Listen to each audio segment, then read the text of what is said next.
Hello student, welcome to YouTube study. आज के इस वीडियो में हम बात करने वाले हैं आपके कक्षा 12 के अनसॉल्व्ड पेपर्स के इम्पॉर्टेंट क्वेश्चन के बारे में। इसके पिछले वीडियोस में हमने बात किया था क्वेश्चन नंबर 6 के यहाँ तक घ तक हमने बात किया था इंटीग्रेशन सेक स्क्वायर 2x के बारे में। अगर वो वीडियो आपने नहीं देखा तो उसका लिंक डिस्क्रिप्शन में है, उस वीडियो को जरूर देखें। आज हम बात करने वाले हैं यहाँ से क्वेश्चन नंबर 6 के जो है क्वेश्चन नंबर 6 के यहाँ से स्टार्ट करने वाले अंक से क्वेश्चन है, यदि a equal to cos theta sine theta minus sine theta cos theta है तो सिद्ध कीजिए कि a के power n equal to cos n theta sine n theta minus sine n theta cos n theta, जहाँ n belongs to natural number है। तो हमें ये सिद्ध करना है। तो आइए देखते हैं इस प्रश्न का हल कैसे होगा। ये प्रश्न तो आप देख सकते हैं, ये प्रश्न है कि यदि a equal to cos theta sine theta minus sine theta and cos theta है तो हमें सिद्ध करना है a के पावर n, यानी कि यहाँ पे जो है n यहाँ पे रखना है। a के पावर n का मतलब cos n थीटा। तो हम इसको कैसे सॉल्व करेंगे आसान तरीके से, आप देखना। सबसे पहले हम क्या करेंगे, यहाँ n इक्वल टू हम 1 रख लेंगे। अगर हम n इक्वल टू 1 रखते हैं तो यहाँ पे क्या हो जाएगा, a के पावर n इक्वल टू क्या होगा, a के पावर 1 हो जाएगा। और a के पावर 1 इक्वल टू का मतलब क्या हो जाएगा, cos 1 थीटा, यहाँ पे हो जाएगा साइन 1 थीटा, फिर ऐसे ही यहाँ पे हो जाएगा माइनस साइन 1 थीटा, और फिर यहाँ होगा कॉस 1 थीटा हो जाएगा। इसका मतलब a के पावर 1 का मतलब यहाँ पे आ गया, a के पावर 1 इक्वल टू आपका ये वैल्यू आ गया, यानी कि कॉस 1 थीटा यह का मतलब कॉस थीटा, ये हो जाएगा माइनस साइन थीटा, ये हो जाएगा साइन थीटा, और ये हो जाएगा कॉस थीटा। ये आपका हो जाएगा। अब a के पावर 1, अब हम इसको क्या करेंगे, अब n इक्वल टू 1 लिए। अब दूसरे टर्म में हम क्या करेंगे, दूसरे टर्म में हम n इक्वल टू क्या ले लेंगे, k लेने पर। यहाँ पे लिखेंगे n इक्वल टू k लेने पर। अब n इक्वल टू k लेंगे जब, तो a के पावर n की जगह क्या हो जाएगा, a के पावर k हो जाएगा। और a के पावर k का मतलब a के पावर k इक्वल टू कितना हो जाएगा, cos k theta minus sine k theta, यहाँ 1 की जगह अब k रख देंगे, फिर यहाँ पे साइन k थीटा, और यहाँ पे हो जाएगा कॉस k थीटा हो जाएगा। अब n इक्वल टू k लेने पर ई वैल्यू ये आ रही है। अब हमको कुछ नहीं करना, अब हम एक बार n इक्वल टू 1 ले लिए, एक बार n इक्वल टू k ले लिए। नेक्स्ट टाइम हम क्या करेंगे, n equal to k plus 1 लेने पर, एक बार k प्लस 1। और यहाँ पे क्यों 1 और k ले रहे हैं, क्योंकि यहाँ पे लिखा है n belongs to natural number, यानी कि प्राकृत संख्या हमें लेना है, तो इसलिए हम k प्लस 1 लेंगे एक बार। तो k प्लस 1 लेने का मतलब क्या, a के पावर k प्लस 1 हो जाएगा। अब a के पावर k प्लस 1 का मतलब क्या है, आप लिख सकते हैं a के पावर k इंटू a के पावर 1 लिख सकते हैं। अब इन दोनों को मल्टीप्लाई करेंगे तो a के पावर k प्लस 1 हो जाएगा। तो इसी टर्म में हम रखेंगे, तो a के पावर k का वैल्यू कितना था आपने ये देखा, और a के पावर 1 की वैल्यू कितनी थी, ये थी। तो हम दोनों वैल्यू यहाँ पे रख देंगे। तो a के पावर k इक्वल टू कितना हो जाएगा, यहाँ पे लिख देंगे a के power k plus 1 equal to cos k theta minus sine k theta, ये हो जाएगा साइन k थीटा, और ये हो जाएगा कॉस k थीटा हो जाएगा। अब नेक्स्ट टर्म में a के पावर 1 की वैल्यू रखेंगे, जब a की पावर 1 की वैल्यू कितनी थी, cos theta minus sine theta, sine theta and cos theta, ये था a के पावर 1 की वैल्यू। अब ये दोनों आपका आ गया। अब नेक्स्ट हम क्या करेंगे, अब इन दोनों को आप मल्टीप्लाई कर दो, और जब इन दोनों को आपस में आप मल्टीप्लाई करेंगे तो नेक्स्ट में आपका क्या आ जाएगा, a के power k plus 1 equal to, बहुत ही इंपॉर्टेंट क्वेश्चन है ये, आ जाएगा आपका। ध्यान से देखना आप, कॉस थीटा इसके साथ मल्टीप्लाई होगा तो cos theta into cos k theta, minus हो जाएगा। अब माइनस के इससे, अब इससे मल्टीप्लाई होगा तो माइनस क्या हो जाएगा, minus cos theta into sine k theta, तो यहाँ पे हो जाएगा minus sine theta into sine k theta हो जाएगा। एक बार ऐसे मल्टीप्लाई करेंगे तो नेक्स्ट में यहाँ पे अब क्या हो जाएगा, अब इसको इससे मल्टीप्लाई करेंगे जब, तो हो जाएगा cos theta into sine k theta plus हो जाएगा, अब यहाँ पे प्लस हो जाएगा, और फिर हो जाएगा sign theta into cos k theta हो जाएगा। नेक्स्ट में अब इसके नीचे वाले में जब मल्टीप्लाई करेंगे, इससे इन दोनों को मल्टीप्लाई करेंगे तो हो जाएगा minus sine theta into cos k theta minus cos theta into sine k theta. फिर इसका करेंगे तो आ जाएगा आपका minus sine theta into sine k theta plus cos theta into cos k theta हो जाएगा।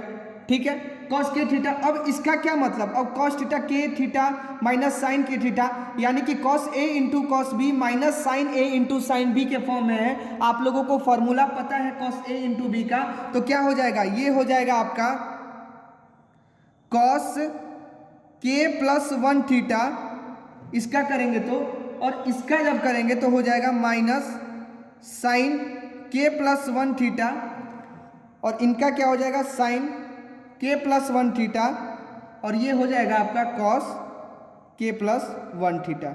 ये हो जाएगा इन दोनों का। अब ये आ गया, इसका मतलब ये परिणाम में हमें क्या निकला, हमने ये निकला कि अगर हम कोई भी वैल्यू यहाँ पे रखते हैं, n की जगह कोई भी वैल्यू रखते हैं, तो वहाँ पे मान जो है वो क्या हो जाता है, सत्य हो जाता है, मतलब कि सिद्ध हो जाता है। तो यहाँ पे हम लिखेंगे परिणाम n इक्वल टू के प्लस वन के लिए सत्य है, ये लिख देंगे। इसके पहले यहाँ पे भी लिखेंगे, जब हमने के लिया था तो यहाँ भी लिखेंगे n इक्वल टू के पर सत्य होगा, और यहाँ पे भी होगा n इक्वल टू वन पे सत्य होगा। तो यहाँ पे आपको समझ में आ गया, के प्लस वन के लिए ये क्या हो जाएगा, सत्य हो जाएगा। तो यहाँ पे सिद्ध हो जाएगा, क्या सिद्ध हो जाएगा कि a के power n equal to cos n theta minus sine n theta sine n theta अपन कॉस एन थीटा, यहाँ पे एन थीटा हो जाएगा। तो ये हमारा यहाँ पे n belongs to natural number के लिए सत्य होगा, यहाँ पे हम लिख देंगे। ठीक है, समझ में आया। तो ये था इंपॉर्टेंट क्वेश्चन, और ये जो क्वेश्चन था ये 5 नंबर का आपके एग्जाम में पूछता है, तो बहुत ही इंपॉर्टेंट क्वेश्चन है। अब बढ़ते हैं अगले प्रश्न की तरफ, जो कि बहुत ही ज़्यादा इंपॉर्टेंट है। आप देख सकते हैं यहाँ पे आप देख सकते हैं नेक्स्ट प्रश्न जो है यहाँ पे लिखा गया है, अवकल समीकरण tan inverse y minus x d y equal to one plus y square d x को हल कीजिए। तो इस अवकल समीकरण को हमें हल करना है, तो देखिए इस प्रश्न को कैसे सॉल्व करेंगे। तो अब नेक्स्ट क्वेश्चन देख सकते हैं, यहाँ पे लिखा गया है tan inverse y minus x d y equal to one plus y square का डी एक्स का अवकल समीकरण निकालना है। तो कैसे करेंगे, ध्यान से समझना, बहुत ही आसान क्वेश्चन है। यहाँ पे dx है और यहाँ पे dy, तो dx और dy को इधर ले लेंगे तो हो जाएगा आपका dx बटे में dy equal to tan inverse y minus x बटे में वन प्लस वाई स्क्वायर हो जाएगा। dx बटे dy किया हमने, अब dx बटे dy हो गया यहाँ पे। इसका ये मतलब है कि अब हम इसको हम अलग अलग कर सकते हैं y माइनस एक्स, तो हम यहाँ पे लिख सकते हैं dx बटे dy equal to tan inverse y बटे में one plus y square minus, अब x को अलग कर देंगे, x बटे में वन प्लस वाई स्क्वायर। इसको ऐसे हम लिख सकते हैं। अब इतना आपको समझ में आ गया। अब नेक्स्ट हम क्या करेंगे, इसको इधर कर देंगे, इस वाले टर्म को इधर कर देंगे, तो हो जाएगा dx बटे में dy प्लस x बटे में one plus y square equal to tan inverse y बटे में वन प्लस वाई स्क्वायर हो जाएगा।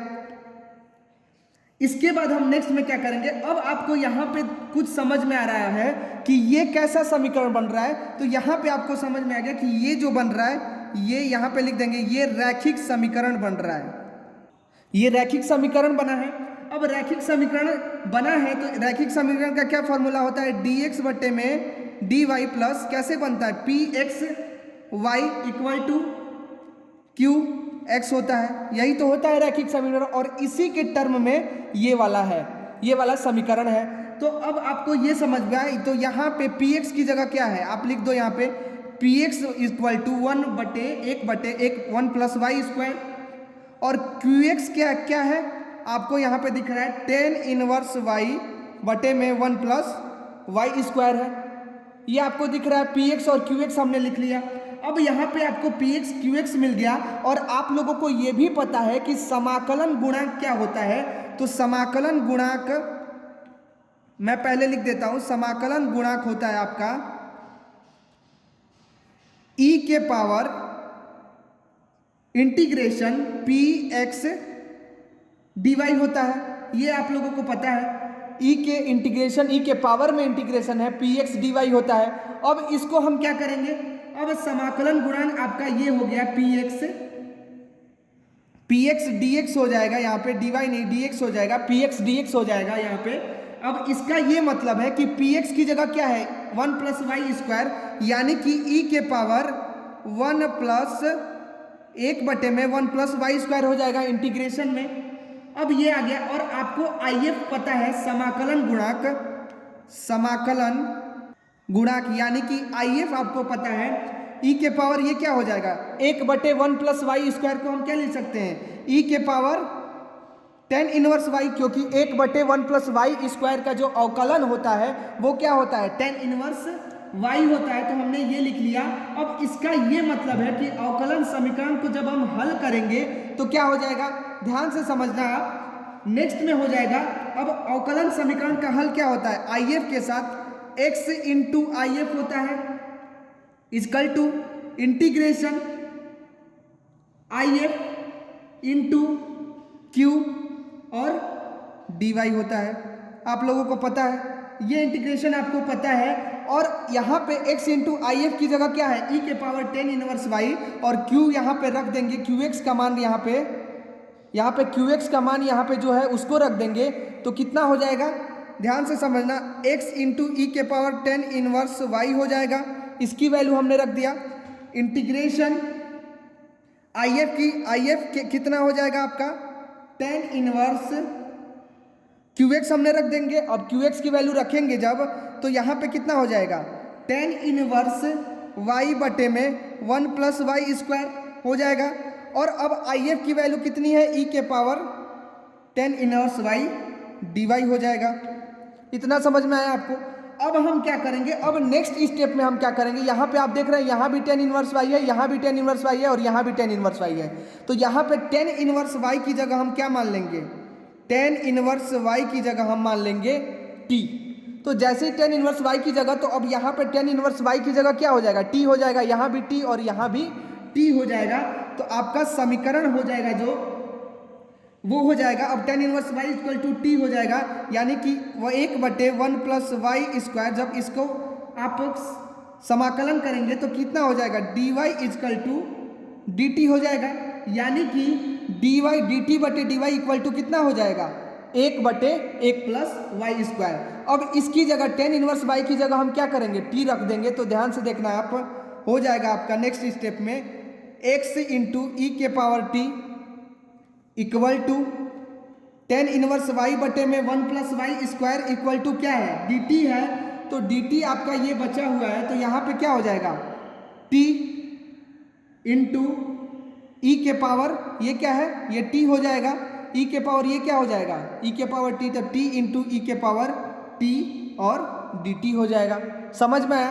अब नेक्स्ट स्टेप में हम क्या करेंगे, और आप लोगों को ये पता है कि t इंटू ई के पावर t का मतलब, अगले स्टेप में आपका ये आया था x into e tan inverse y t into e के पावर t dt आया था।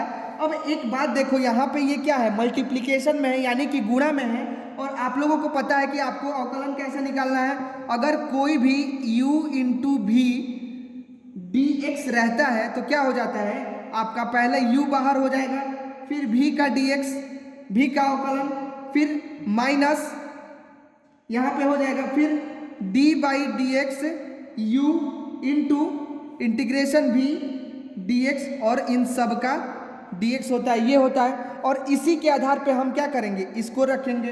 तो जब इसको रखेंगे तो कितना हो जाएगा, आप ध्यान से समझना, इसको जब रखेंगे तो x इंटू ई के power tan inverse y equal to ये क्या हो जाएगा, अगले स्टेप में ये हो जाएगा आपका t, यहाँ पे हो जाएगा t इंटू ई के पावर t, फिर इंटीग्रेशन ई के पावर t एंड dt हो जाएगा।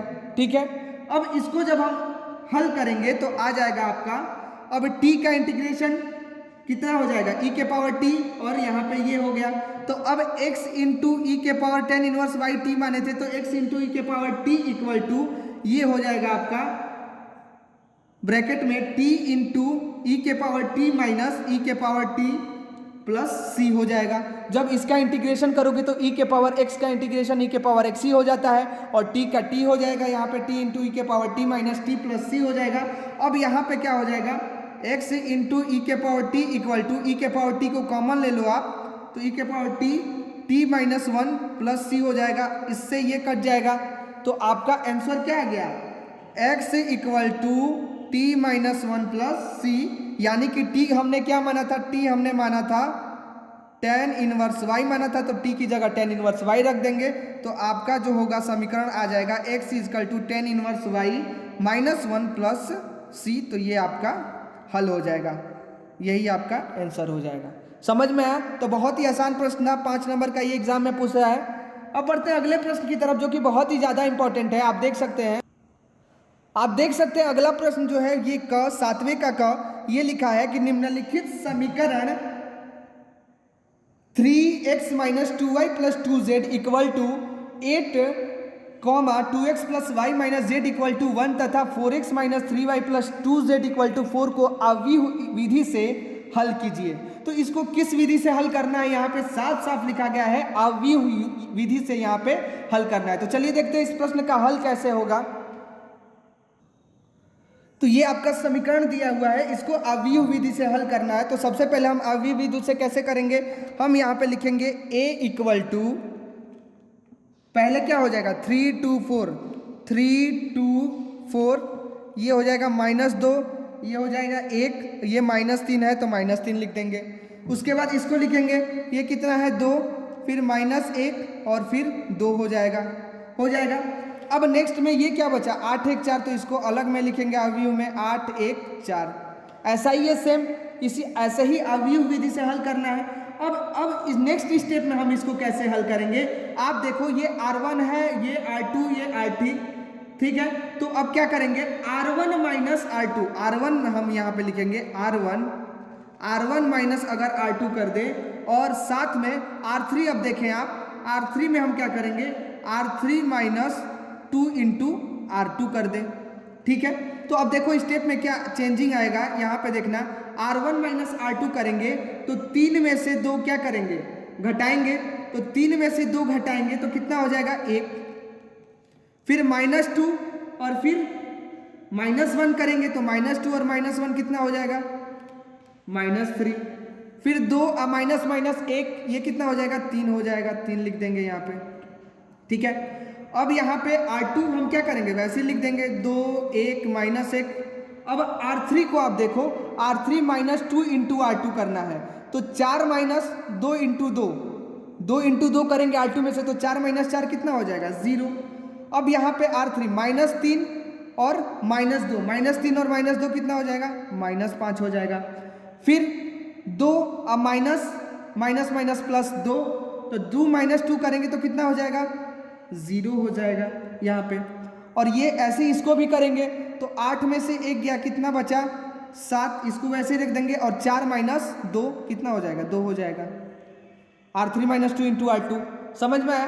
अब अगले स्टेप में हम क्या करेंगे, अब इन दोनों को हम 0 करेंगे, तो कैसे 0 करेंगे आप ध्यान से देखना।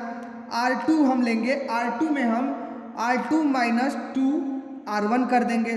तो जब ये इस स्टेप में करेंगे हम, तो क्या हो जाएगा R1 को वैसे लिख देंगे 1 -3 और 3 हो जाएगा।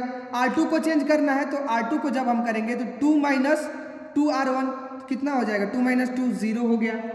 फिर 1 - 6 तो +6 हो जाएगा 7 हो जाएगा।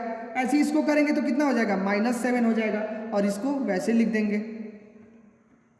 ऐसे इसको भी करेंगे, ये कितना हो जाएगा 7, वैसे उतार देंगे। R2 - 2 R1, तो 1 - 2 7 14, 1 - 14 कितना हो जाएगा -13, और 2 वैसे ही उतार देंगे, ठीक है।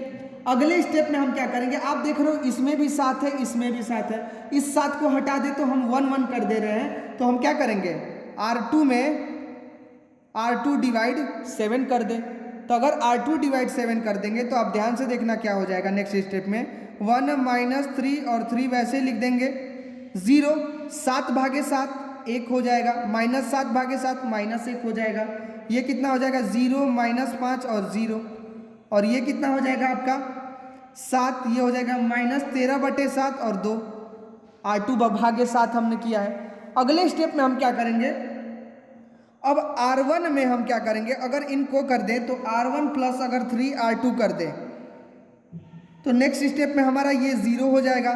तो इसको क्या करेंगे, R1 में हम ये हमने किस में किया है, R1 में चेंज करेंगे। R1 में R1 प्लस 3R2 कर दें तो 1 प्लस अगर ये कर दे तो कितना बच जाएगा आप देखना, ये हो जाएगा 1 -3 और ये +3 कितना हो जाएगा 0, ये तो 1 बच जाएगा, ये हो जाएगा आपका 0। ऐसे 3 अब -3 कितना हो जाएगा 0, ये आपका 0 1 और -1 0 -5 0 वैसे ही उतार देंगे। अब ऐसे इसको करेंगे R1 प्लस 3R2 तो R1 में चेंज होगा 7 प्लस करेंगे इसको तो कितना हो जाएगा 10/7 हो जाएगा और ये -13/7 और ये हो जाएगा 2। अगले स्टेप में हम क्या करेंगे, नेक्स्ट स्टेप R3 करेंगे। R3 में हम क्या करेंगे, R3 डिवाइड -5 करेंगे क्योंकि यहाँ पे -5 है, इस -5 को हटाएंगे। जब हटाएंगे तो क्या हो जाएगा 1 0 0 0 1 -1 और 0 -5 से भाग देंगे तो कितना बच जाएगा 1 और 0। ऐसे इसको 10/7 -13/7 और ये कितना हो जाएगा -2/5 हो जाएगा।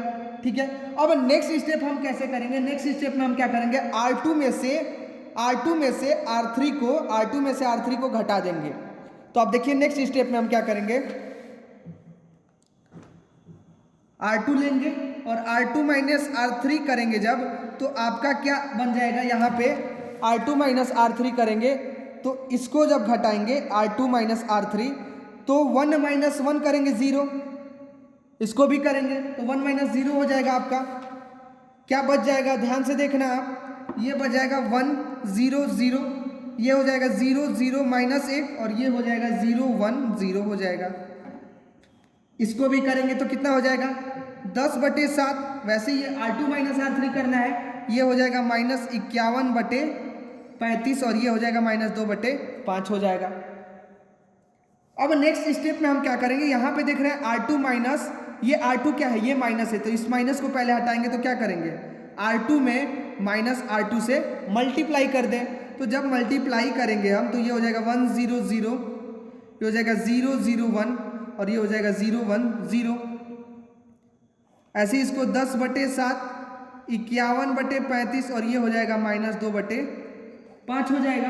अब R2 माइनस R2 कर दो, अब हमारा क्या आ गया, आप देख रहे हो ये क्या हो गया आपका सॉल्व हो गया। तो अब हमारा x1 x2 और x3 यहाँ पे निकल गया। x1 कितना आया, ये हमारा x1 हो जाएगा, ये x2 और x3। x1 आपका आया 10/7, x2 कितना आ गया x2 कितना आया -51/35 और x3 कितना आया -2/5। ये आपका x2 हो जाएगा। आप इसको चेंज भी कर सकते हो, ये x2 हो जाएगा क्योंकि ये बीच में है। आपको आइडेंटिटी पता है i क्या होता है, i का इक्वेशन आप लोगों को पता है, i = कितना होता है 1 0 0 0 1 0 और 0 0 1 होता है। तो इसी के टर्म में ये भी है, तो इसको ऊपर कर दे अगर हम तो यहाँ पे हम चेंज भी कर सकते हैं, R3 R2 बदल दें, इन दोनों को बदल देंगे तो क्या हो जाएगा, ये भी बदल जाएगा। तो x2 कितना हो जाएगा, ये हमारा x3 हो जाएगा, ये हमारा x2 हो जाएगा। तो आपका यही आंसर हो जाएगा। समझ में आया। अब बढ़ते हैं अगले प्रश्न की तरफ जो कि बहुत ही ज़्यादा इंपॉर्टेंट है, आप देख सकते हैं। और ये प्रश्न भी आपका 5 नंबर का आपका एग्जाम में पूछता है। तो अब अगला प्रश्न हम देखते हैं। अगला प्रश्न आपका यहाँ पे दिया है 7वें का ख कि f(x) = 3x के पावर 4 + 4x³ - 12x² + 12 द्वारा प्रदत्त फलन के उच्चतम तथा न्यूनतम मान ज्ञात कीजिए। तो चलिए देखते हैं इस प्रश्न का हल कैसे होगा। तो आप देख सकते हैं ये प्रश्न है, इस प्रश्न को आपको हमको क्या करना है, इसका उच्चतम तथा न्यूनतम मान ज्ञात करना है। तो उच्चतम तथा न्यूनतम मान ज्ञात करने के लिए इस f(x) = 3x के पावर 4 + 4x³ - 12x² + 12 का कैसे निकालेंगे। हम क्या करेंगे f(x) = अगर 0 कर दे यानी कि इसका डिफरेंशिएशन निकाल दे तो हम क्या कर देंगे, इसको 0 के इक्वल रख देंगे तो हमारा उच्चतम तथा न्यूनतम मान ज्ञात कर लेंगे। तो सबसे पहले f(x) निकालेंगे तो कितना हो जाएगा 3x के पावर 4 का कितना हो जाएगा? हो जाएगा आपका 12x क्यूब। इसका करेंगे तो हो जाएगा 12x स्क्वायर, और इसका करेंगे तो 12 दूनी 24 माइनस 24x, और 12 का करेंगे तो 0 हो जाएगा। तो आपका ये इक्वेशन बनेगा। अब इसको अगर हम इक्वल टू 0 हो जाएगा, तो अब यहाँ पे आप क्या करें, 12 कामन ले लें, यहाँ पे 12x कामन ले लें। जब 12x कामन लेंगे यहाँ पे कितना हो जाएगा, x square plus x minus 2 हो जाएगा इक्वल टू 0। जब ये हो जाएगा, अब यहाँ पे 12 क्या हो जाएगा, 12 हट जाएगा, इधर जाएगा तो क्या हो जाएगा, कट जाएगा। तो बचा क्या आपका equation, x square plus x minus 2 equal to 0 बचा। अब x इक्वल टू 0, x की वैल्यू क्या आ गई, x इक्वल टू 0 आ गई, और एक क्या आ जाएगी, x square plus x minus 2 equal to 0। तो अब इसका x की मान निकालने के लिए हम क्या करेंगे, आप लोगों को सभी को पता है formula minus b plus minus under root b square minus 4ac बटे में 2a। आप लोगों को फॉर्मूला ये पता है, तो इसी फॉर्मूला पर इस x का मान हम निकाल देंगे, क्योंकि एक x का मान 0 आ गया।